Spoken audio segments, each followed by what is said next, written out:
Bonjour et bienvenue à tous dans un nouvel épisode de Pensée atypique. Aujourd'hui, mercredi 8 octobre 2025. À mes côtés, Luni, Mister Flo et Antonio. Bonjour les gars, comment ça va? Bonjour, ça va très bien. Ah oui, ça a l'air, hein, vous êtes en forme. Aujourd'hui, on a décidé de traiter un sujet en fait qui est comment réagir face aux excès de stress, de fatigue ou d'énervement. Et on va voir un petit peu si vous avez développé des parades ou si vous avez trouvé des petites astuces pour face à tout ça. Alors, ma première question, je vais la poser à Mister Flo. Et ma question est toute simple. Toi, face à un excès de stress, si tu te sens très stressé, qu'est-ce que tu peux faire pour te déstresser? Avoir une réaction assez violente. C'est-à-dire, tu peux nous en dire plus? Par exemple, faire de la dégradation si je vois que ça dépasse trop et que cela m'obstrue. Donc, dans ce cas-là, toi, le fait de casser les choses vont te déstresser sur le moment. Oui, Ok, très bien. Je pose la même question du coup à Luni. Luni, toi, si tu es très fatigué, qu'est-ce que comme parade tu as réussi à développer? Ah bien, quand je suis très fatigué, j'ai pas énormément d'exemples à donner, donc j'ai tendance à m'allonger sur un lit et faire une sieste, une bonne sieste en m'endormant si possible, pour après bien recharger les batteries et être en forme pour le reste de la journée. Ok, très bien.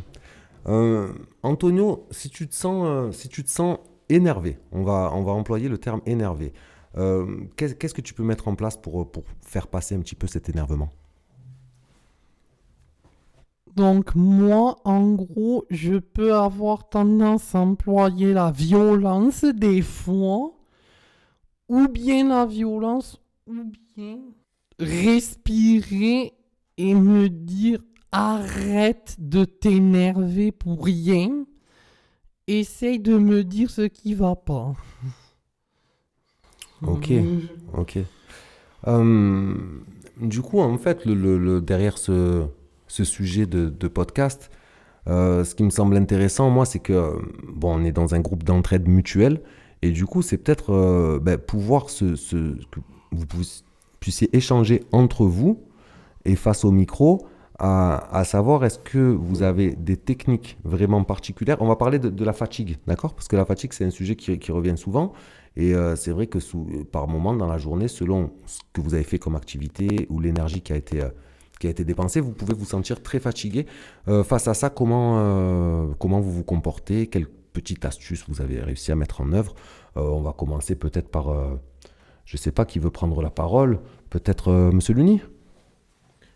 Oui, et La question, c'était par rapport à quand tu te sens vraiment fatigué, qu'est-ce qui peut faire oui, en effet, j'avais écouté, c'est juste que ça me paraissait juste bizarre que Malik, vous me reposiez la question de qu'est-ce que je fais quand je me sens très fatigué, parce que je l'ai dit avant, mais sinon, à part, comme je le disais, m'allonger sur un lit et faire une petite sieste. Après, j'avais pensé à quelque chose d'autre, mais bon, je pense pas que ce soit la meilleure solution parce que je sais pas si c'est très bon pour la santé. C'est prendre comment on appelle ça, des boissons vitamines ou des cachets à base de vitamines, c'est-à-dire des cachets de vitamine C comme du Beroca ou encore des boissons énergisantes comme de la Red Bull, de la Monster. Ok, est-ce que toi tu trouves que tu te fatigues plus facilement et plus rapidement qu'une personne lambda dit neurotypique ou pas? Absolument, parce que suite à mon trouble de spectre autistique, eh bien, j'ai une tendance à fatiguer plus facilement et plus rapidement que les neurotypiques. Et la preuve, c'est que j'ai besoin quand même de pas mal de sommeil et que rien que le manque de certaines heures de sommeil peuvent me rendre fatigué la journée. J'ai, je ressens que quand je travaille plusieurs heures non-stop, au bout d'un moment, je peux sentir mon cerveau qui sature et fatigué. Donc, oui, j'ai l'impression de plus fatigué que les neurotypiques. Très bien, merci pour ta réponse, Luni. Du coup, je vais m'adresser à Mister Flo. Et pareil, on est vraiment sur cette histoire de fatigue. Qu'est-ce qui peut faire, toi, qui te fatigue beaucoup dans la vie du quotidien? Ça peut être les trajets, ça peut être manger, parler. Qu'est-ce qui te fatigue le plus? en l'occurrence, les trajets et un excès d'activité, puis d'être continuellement face aux écrans. Ok, très bien. Antonio, viens par ici et je te pose exactement du coup la même question à toi.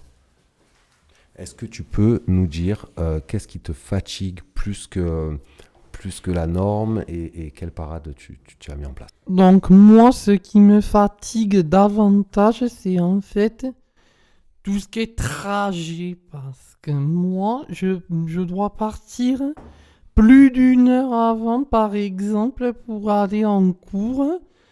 Parce que je n'ai pas de bus qui puisse me relier à Salon en train. Et ce que je mets en place, c'est surtout pour pouvoir récupérer, je mets en place des siestes ou des fois il peut m'arriver de m'endormir très, très rapidement. Ok. Bon, là, on était vraiment sur tout ce qui était relatif à la fatigue excessive. Et maintenant, ben, un petit peu la même question, mais qu'est-ce qui peut te stresser dans la vie du quotidien? Qu'est-ce qui peut te donner une grande forme de stress? Moi, surtout, ce qui me stresse, c'est de ne pas connaître certains lieux et de ne pas pouvoir avoir le temps d'aller le visiter ou de rencontrer les personnes relatives au lieu. Très bien, alors c'est la jonction parfaite et là je vais m'adresser du coup à l'Uni en te posant la même question parce que c'est vrai qu'on a déjà été confronté du coup à des situations où tu as pu me dire ben, là je me sens stressé et comme disait Antonio, parce que je connais pas cet endroit, j'y suis jamais venu et du coup ben, ça me provoque beaucoup de stress. Est-ce que tu peux nous en parler un petit peu s'il te plaît? Oui, bien sûr. Alors moi, ce qui peut me favoriser le plus de stress, c'est l'inconnu, pas vraiment des lieux, mais surtout des personnes. Quand je vais dans un endroit ou dans un environnement où je suis face à plein de personnes ou que des personnes que je ne connais pas, là, ça peut me stresser. Et ce qui peut me stresser également, c'est quelque chose que j'ai recours assez souvent au cours de ma vie, c'est les changements. Par exemple, quand je suis habitué à habiter dans tel endroit ou à prendre telle chose ou faire telle chose et qu'après, on me dit, ah ben finalement, ça se fait plus, il va falloir ou déménager ou alors va falloir prendre autre chose, faire autre chose. Ou alors les impondérables, par exemple, quand quelqu'un me dit qu'il va venir vers une certaine heure et qu'après il me prévient à la dernière minute, ah ben finalement, je serai là un quart d'heure à l'avance et que ça me perturbe mon organisation, ça me stresse et... Ok, très bien, c'était une réponse concrète et développée.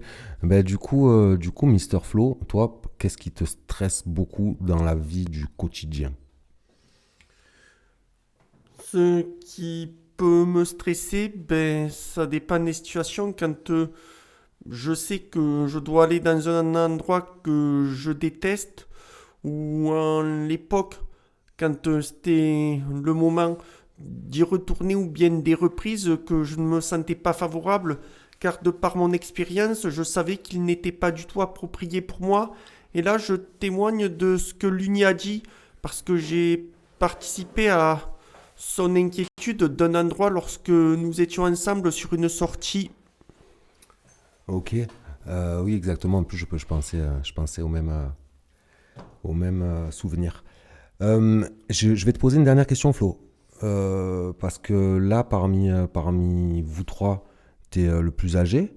Et du coup, est-ce que par rapport à ce stress quotidien, tu as senti une évolution entre quand tu étais plus jeune et maintenant? Si oui, quelle parade tu as mis en œuvre pour arriver à évoluer, à être moins stressé? En l'évoquant facilement ou en ne m'y rendant pas tout simplement. Ok, donc ces fameux rendez-vous ou ces lieux qui te stressaient, tu décides juste de plus y aller parce que tu sais que ça te stresse. Parce que il ne me correspondait pas et les personnes qui y étaient ou qui y sont encore, c'est pareil. Ok, très bien. Écoutez, je vous remercie tous les trois d'avoir participé au podcast, de votre franchise aussi et de pouvoir mettre des mots sur tous ces ressentis parce que c'est pas forcément facile ni aisé. Et en tout cas, je trouve que vous y arrivez très très bien. Donc merci Luni, merci Mister Flo, merci Antonio. Merci Merci à toi, de nous avoir Malik, écoutés, aussi. ainsi qu'à Don Maléco, l'animateur de Pensées Atypiques. Et on vous donne rendez-vous pour de prochaines aventures mercredi prochain. C'était Pensée Atypique, Malik.